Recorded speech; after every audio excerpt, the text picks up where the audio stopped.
The sky was a pale gray when Michael and Sarah pulled into the gravel driveway of their new home. The house stood alone on a long-forgotten stretch of Highway 13, a winding road surrounded by woods and silence. They had been looking for a fresh start after Sarah's miscarriage, and the old Victorian home was a bargain they couldn't ignore. Inside, the house had a musty charm. Hardwood floors creaked under their feet, and stained glass windows painted the sunlight in strange colors. Sarah felt oddly drawn to the place, though something in her gut twisted when she stepped into the living room. A large picture window faced the road, and for a second she thought she saw a flash of headlights, though no car passed. They spent the day unpacking, their laughter echoing through the dusty halls. That night, they shared a bottle of wine in the kitchen. The wind howled outside, but the house felt warm enough. As the clock ticked past midnight, Michael kissed Sarah's forehead and said, "We'll be okay here. It's quiet, peaceful." At exactly 1:13 a.m., the silence shattered. A deafening crash erupted from the living room. The floor shook, and glass exploded from the front window. Michael grabbed a fireplace poker and ran in, heart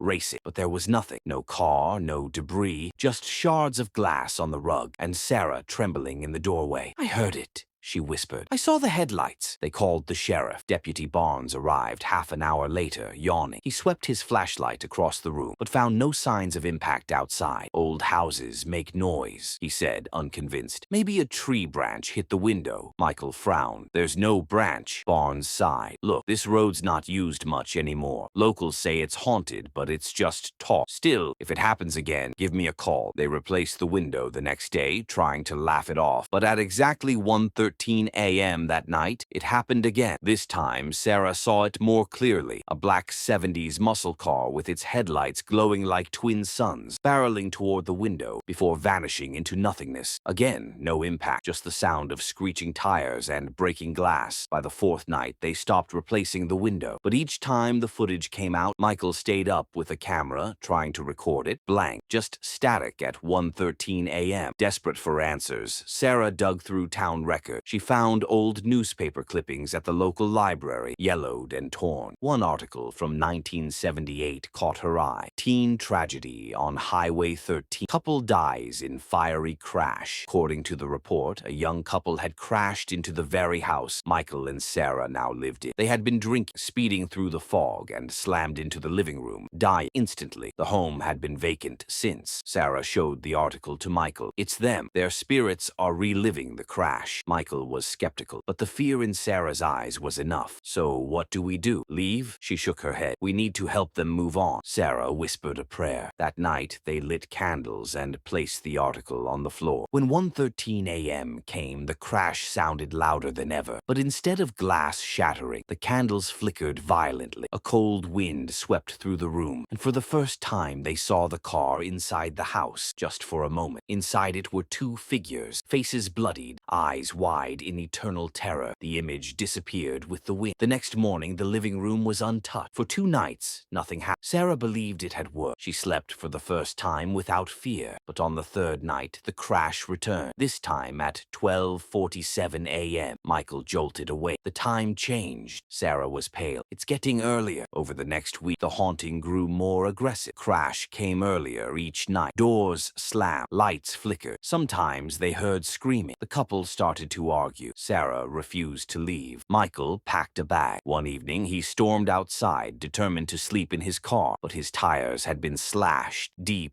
ragged cuts, like from claws. That night, he dreamed of fire. In the dream, he sat in the driver's seat of a car, headlights shining toward the house. In the passenger seat was Sarah, blood pouring from her eyes. "You brought us here," she whispered. "You promised we'd be safe." He woke up screaming. On the 9th night, 1:13 came at 11:59 p.m. "We need to get out, now!" As they rushed for the door, Michael grabbed Sarah's hand. The crash erupted behind them, louder than ever. The walls shook, the floor door cracked open slightly near the fireplace, revealing something buried. Sarah knelt beside it and pulled at the floorboards. Beneath was a rusted license plate, LVR13. Her voice trembled. That was their car. This is a grave. The house wasn't just haunted. It had become a loop. The crash, the spirits, the memory. It was all repeating, and they were now part of it. Sarah realized it too late. We're the new couple. We were meant to replace them. Suddenly, headlights appeared in the window. The car didn't vanish this time. It roared forward. Michael pushed Sarah aside. The glass exploded inward. When Sarah woke up, the room was dark. No crash, no Michael, just silence. She screamed his name, but no one answered. Deputy Barnes arrived the next day, responding to an anonymous call. He found Sarah alone, staring blankly out the window. No sign of Michael. No blood. No damage. She kept repeating the same words. He saved me. The house took him. Barnes shook his head. Another one. He stepped out of the house and looked at the road. It was quiet again, empty. But as his radio crackled, he thought he saw something. A flicker of light down the highway. Coming fast. Headlights.